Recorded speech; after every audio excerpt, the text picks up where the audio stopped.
कई बार हमारा आपने वीडियो देखा होगा रामायण से रिलेटेड, और जीके टेस्ट भी हम लोग लेते रहते हैं। कई बार हम पॉलिटिकल मुद्दों पर भी बात करते हैं, लेकिन आज हमारा सिर्फ और सिर्फ रामायण पर आधारित कुछ सवाल होंगे जो हमारे भाई लोग देंगे। बाकी आम पब्लिक से भी हम ये सवाल करेंगे। तो सबसे पहले आपका नाम क्या है? मेरा नाम अंकित दुबे है, math youth leader, youth icon, Jaunpur जिला है मेरा जी। और मैं समाज सेवा करता हूँ लगभग 2-3 साल से। चलिए, बहुत बढ़िया, समाज सेवा करते हैं। आप उस तरफ ध्यान दीजिएगा क्योंकि कैमरा आपको देख रहा है और कैमरे के जरिए वीडियो के माध्यम से कई लोग आज आपको देख रहे हैं। क्या नाम है सर आपका? सर विशाल चौबे मेरा नाम है। चलिए, बहुत बढ़िया। भगवान राम को तो हर कोई जानता है ना? वो तो मर्यादा पुरुषोत्तम राम, भगवान श्री राम है। भगवान श्री राम भारत में कौन नहीं पूछेगा। हाँ। कण कण में राम है कहा गया है। और श्री रामचंद्र जी तो उन्हीं के जो संघर्ष है, उनके योग्यता को देखकर हम लोग अपने जीवन को नई शक्ति मतलब नई ऊर्जावान बना रहे हैं। चलिए, बहुत बढ़िया, बड़ी अच्छी सोच है आपकी। इसी पे आधारित कुछ सवाल करेंगे जिसका जवाब आपको देना है। से रामायण पढ़ते हैं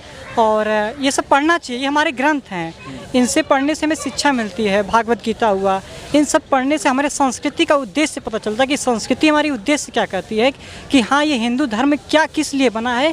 हिंदू धर्म में कहा गया है सर्वे भवन्तु सुखिनः सर्वे सन्तु निरामया सर्वे भद्राणि पश्यन्तु मा कश्चित् दुःख भाग्य भवेत्। इस भारत में महर्षियों ऋषियों ने सभी के विश्व की मंगल कामना की है। यहाँ किसी एक हिंदू या मुस्लिम या सिख या ईसाई किसी एक के लिए नहीं कहा गया है। यहाँ पर सर्वे मतलब पूरे राष्ट्र के लिए कहा गया, केवल भारत ही नहीं पूरे विश्व जितने भी देश हैं सबके लिए कहा गया है। तो ऐसी मानसिकता होनी चाहिए लोगों का कि लोग एक साथ रहें, एकजुट मिलकर रहें और भारत को, इस विशाल भारत देश को समृद्ध और संस्कृति के पथ पर और भारतीय संस्कृति को बढ़ाने का प्रयास करें। मैं आप सभी जितने भी आपके दर्शक हैं उन लोग से कहना चाहता हूं कि जो भी लोग हैं वो सब हिंदू धर्म को बढ़ाने का प्रयास करें।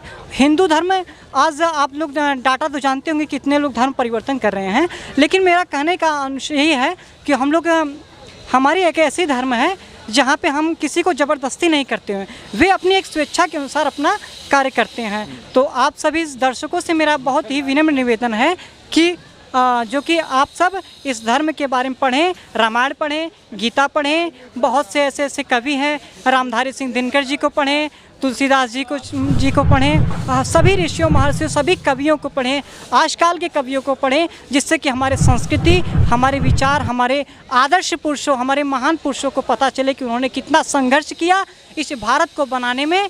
और मैं तो भगवान शिव, काशी भगवान के विश्व जन्मस्थली वहाँ पे हैं, उनके द्वारा बनाया गया है। और ये BHU जो कि पंडित मदन मोहन मालवीय जी के द्वारा, आप लोग तो सब जानते हैं। तो ये सब मुझे बहुत अच्छा लगा आप सबका बाइट लेके, और बहुत बहुत धन्यवाद सर और जुड़ने के लिए। चलिए, बहुत बढ़िया, बहुत अच्छा मैसेज आपने दिया, काफ़ी अच्छा दिया। और रामायण का भी काफ़ी ज्ञान है आपको, मेरे ख्याल से वेद पुराण का भी थोड़ी बहुत आपको अच्छा सा ज्ञान है। और जिस तरह से आप उपदेश दे रहे हैं इससे तो यही पता चलता है ना। भगवान राम के पिता राजा दशरथ थे। भगवान राम का जन्म कहाँ पर हुआ था? अयोध्या में। अयोध्या में। उद्देश्य क्या था उनका जन्म होने का? देखिए, उद्देश्य तो था कि जो राक्षस रावण था उनका मतलब कि समझ नष्ट, अधर्म का नाश करके धर्म का नाश करके धर्म का विस्तार करना उनका मेन उद्देश्य था।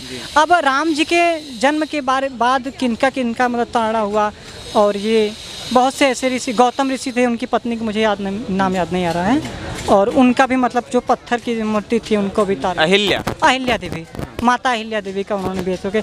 तो राम जी एक पुरुष के, देखिए एक पुरुष जो होता है यदि वो अच्छे कर्म के पथ पर जाता है तो हम केवल हमारा ही नहीं विकास होता है, पूरे उस नगर का, पूरे क्षेत्र का, उनसे उनके इतिहास को पढ़कर कितने लोगों का विकास होता है। तो आप यही कहना चाहते हैं कि उन इतिहास को पढ़िए और अपना भी एक इतिहास बनाइए कि आने वाली पीढ़ी आपका भी इतिहास पढ़े। चलिए, बहुत बढ़िया, बहुत अच्छा लगा आपसे बात करके। Thank you so much. Thank you sir.